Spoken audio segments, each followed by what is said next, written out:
Okay. Hi and welcome to my Halloween TBR. This is Rachel over at Moonlight Library. I'm here to give you what I'm thinking about reading for October. This does not specifically mean that I plan on reading all these books because that is not in the cards. It's too many books. It's more so things that I set on a shelf that I will consider reading, and that's what I'm choosing from. I've been trying to read specifically off of my physical TBR, so these are books that I have, and yes, they're books that I'm thinking about reading. So here we go.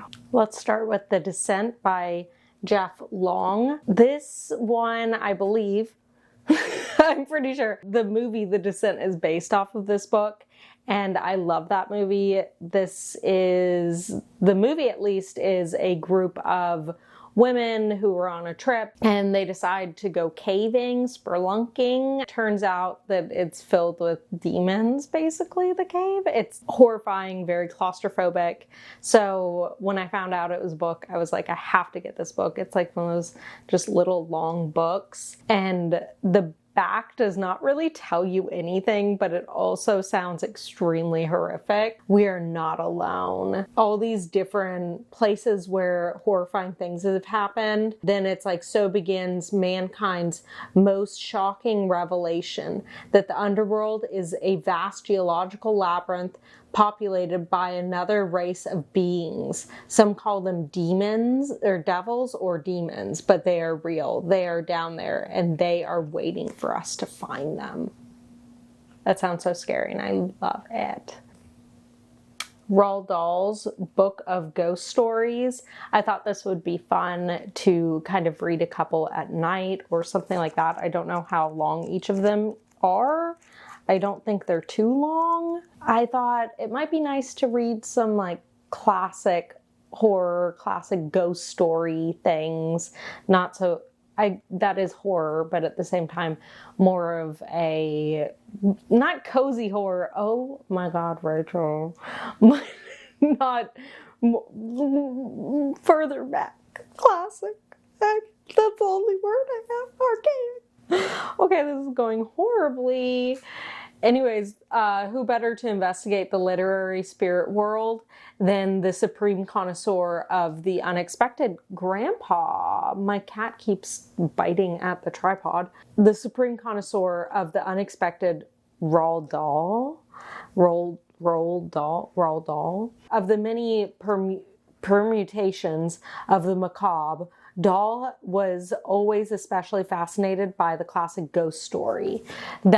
That's what I should have said. More classic ghost story sort of vibes coming from this very Halloween, and I'm excited for it. The Haunting of Hill House by Shirley Jackson. I say it almost every year that I'm going to read this book. It's been sitting on my shelf, and I swear to you I'm going to get around to it. Maybe it's this year, maybe it's not. This is a very classic haunted house story. We have the Netflix adaptation, The Haunting of Hill House. I think it's also just called The Haunting of Hill House. It's great. I love it. It's that one guy. What's his name? That one guy does it. Mark? You know, Mark. Mark makes movies, TV shows. He does TV shows. I don't have my phone on me. Oh, there it is. Mike Flanagan. His name's Mike Flanagan. You know, Mark. It's not exactly an adaptation of the book, but I don't really know because I've never read the book. I just know that this is a very classic haunted house story, and I can't speak like usual. It's like I turned a camera on recently and I don't know how to speak words. So it is the story of four seekers who arrive at a notoriously unfriendly pile called Hill House. Dr. Montague, an occult scholar looking for solid evidence of a haunting. Theodora has his lighthearted assistant. Eleanor, a friendless, fragile young woman acquainted with Poltergeist and Luke, the future heir of Hill House. We have a group of people going into a house that is most definitely haunted, and I love it.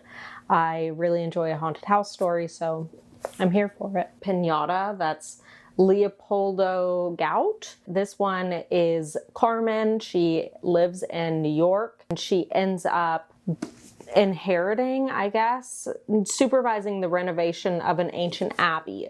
She has to take her children with her, 2 children, young. Then as they're renovating this place, they unearth something and things go, I would say, south. I would say they're going to go south. I like that. I like ancient ruins. I like bringing up the past. We have a lot of like culture here and coming back to our culture. Love it. I love Eric LaRocca. We know it. We can never leave this place. It's a tiny book.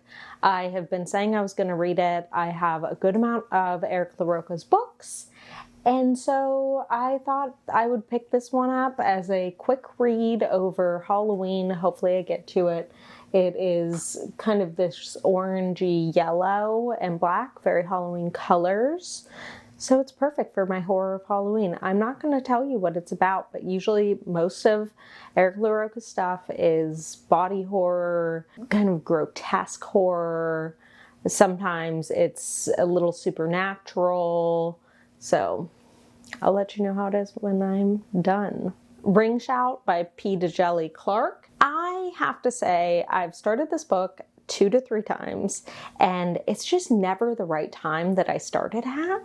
I always seem to be like, oh, I need to finish my book club book, so I need to pause this. Oh, I'm doing something else, so I need to pause this. I'm going to actually read this book. This is a kind of cosmic horror in a lot of ways. In 1915, the birth of a nation casts a spell across America, swelling the Klan's ranks. So this is about the Ku Klux Klan, but they're monsters, and it's people killing monsters. So, love it. Slewfoot by Brom. I have another Brom book, but I've never read either of them. I started this one a while ago. This takes place in kind of puritanical times America. It is a witch. I don't really know what happens in it, but it's interesting how his books are like square. I don't know. Set in colonial New England, an ancient spirit awakens in a dark wood. The wild folk call him father, slayer, protector. The colonists call him Slewfoot, demon, devil. And we follow this one woman. It's witchy. I love it. Very Halloween for me. So, yeah. Lastly, I want to read one of my Agustina Bazterricas. I have Tenders the Flesh. This is kind of a cannibal novel. And then I have 19 Claws and a Blackbird. These are stories, just depending on how I'm feeling. I have another short story collection and the one Eric LaRocca short story. So we'll see how I feel. I believe that she is Argentinian, and these are translated novels. Yes. They're both pretty short. I've always heard really good things about her stuff, so maybe I'll give one of these a go. Anyways, that's what I'm kind of planning on reading for the Halloween season. Let me know what you're planning on reading, if you have any reading plans, or if you've read any of these, or have suggestions, anything. Let me know in the comments. I would love to hear about it. That's it. Be sure to subscribe and give me a like, because I like you too. Bye. Why did I say that so loud? I don't know.